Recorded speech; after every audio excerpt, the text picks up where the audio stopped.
2019년 5월부터 11월까지 거의 6개월간에 걸쳐서 도지사 직인이 찍힌 공문을 4차례 북한에 보냈다 이렇게 돼 있는데 알아보겠습니다. 최 기자.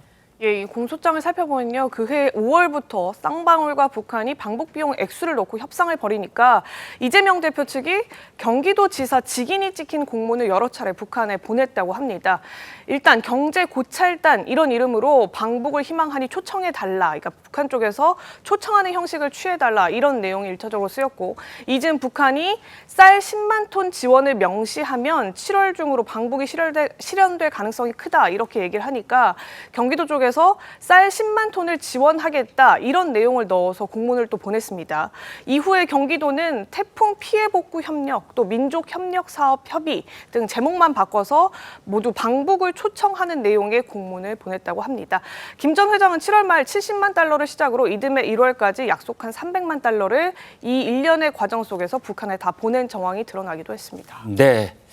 이 보도 내용 중에 말이죠. 김병민 위원께요. 예. 쌀 10만 톤 얘기가 나오는데 저거 액수로 환산하면 상당한 금액 아닙니까? 10만 톤 하니까 잘 감이 안 오시는 분들이 계실 것 같은데요. 네. 우리나라 돈으로 지금 2천억 정도의 우와. 금액이라고 합니다. 네. 경기도가 한 해에 쓸 수 있는 예산이 20조가 좀 넘거든요. 네. 그럼 2천억 정도 되는 쌀의 지원이라는 것을 상상이 잘 가지 않으실 텐데 네. 이 정도까지 공문을 보내면서 방북을 성사시킬 정도로 이 이재명 당시 경기지사가 방북에 애가 달아있다 이렇게 표현해도 과언이 아닐 것 같습니다. 네. 조금 전에 나왔던 이 즈음해서 이제 방북 비용에 대한 액수 협의가 잘 안 됐다 이렇게 얘기를 하고 있는데요. 네. 오늘 나온 얘기를 보니까 흥미로운 게 북에서 처음에 500만 달러를 얘기를 한 상황 속에서 방북 비용으로요? 방북 비용으로 500만 달러를 얘기하니까 김성태 쌍방울 회장이 내가 무슨 호구도 아니고 달라는 대로 다 줘야 되냐라고 네. 얘기하면서 100만 달러를 얘기하니까 300만 달러 밑으로는 안 된다라고 네. 얘기를 하면서 결국은 방북 비용이 300만 달러로 조정이 됐다는 얘기들이 나오거든요. 네. 그러니까 일련의 2019년도 저 상반기에 있었던 수많은 정황들은 이재명 당시 지사가 몰랐을 일이 없을 것이다. 그리고 모든 것들은 이재명 당시 지사의 방북을 위한 것이다라고 하는 내용들이 점점 진실에 가까워지고 있는 것 같습니다. 네. 자, 김상일 대변인께요. 이제 검찰의 공소장에 있는 내용을 재판부가 어떻게 받아들이느냐는 지켜봐야 될 사항인데 아무튼 정황상으로 봤을 때 이재명 대표가 당시에 2019년 그 무렵에 말이죠. 방북을 저렇게 이제 의지를 갖고 있다라고 우리가 이제 판단을 해 본다면 그럴 만한 사정이 있었습니까?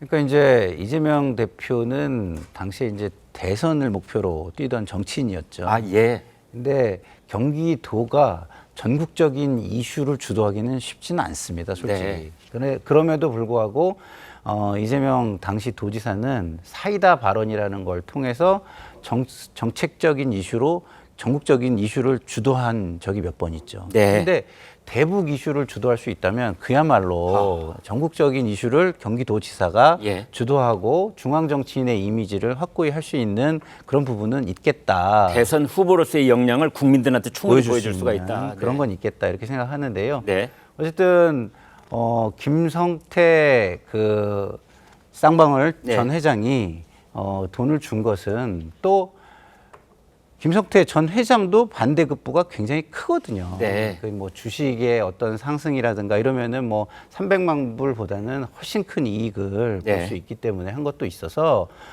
지금 이재명 대표는 본인과는 무관한 일이라고 주장하고 있으니 네. 뭐 제 입장에서는 뭐 그걸 한번 지켜보자는 말씀을 드릴 수밖에 없는 상황입니다. 네.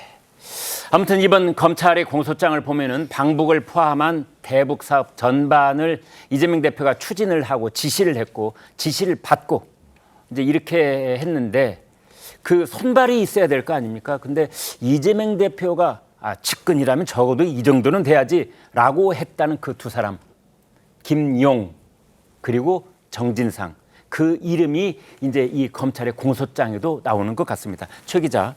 네, 2019년 2월이죠. 이제 하노이에서 열렸던 미북 회담 결렬 이후에 이재명 지사가 도지사의 방북을 추진하도록 지시하고 이에 따라서 김용, 정진상, 정무회의 멤버들이 이화영 씨에게 도지사 방북을 적극 추진하라고 수차례 요구했다. 이런 내용이 공소장에 또 적시가 됐는데요.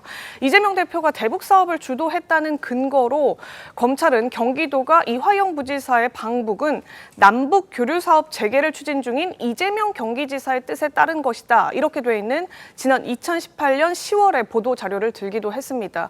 이 당시 전후 시점상으로 당시 이벤트를 조금 살펴보면 2018년 9월에 평양에서 열린 남북회담이 있었거든요. 네. 이 당시에 당시는 청와대에서 이제 멤버들을 추릴 때 특별 수행단이라고 하면서 추렸는데 네. 원래는 경기도 지사였던 이재명 당시 지사가 접경 지역에 있는 경기지사가 당연히 가는 것이 맞다라는 취지로 주장을 여러 차례 청와대 쪽에 했다고 해요. 네. 근데 결과적으로 당시 서울시장이었던 박원순 시장과 그리고 강원도지사 최문순 강원도지사만 방북을 하게 되는 상황이 초래됐거든요. 네. 그러니까 뭐 얘기를 들어보니까 이후에 평양에서 다시 복귀하는 찰나에 의전 이제 성남공항에서 의전하는 그 정재계 인사들이 있는데 그 명단에 지금 이재명 지사가 참석을 하느냐 마느냐를 가지고 상당한 시간 고충을 겪었었다고 합니다. 그러니까 평양 수행단 뭐 인력에 본인이 합류되지 못한 그 배경을 놓고 일종의 분풀이 성격의 이제 의전 행렬에 참석하지 않았다 이런 얘기들까지도 나오고 있는데 이런 남북 평양회담에 참석하지 못했던 이 이재명 지사의 당시 또 뭐 약간 불편했던 심기 그 이후에 박원순 시장이 사실상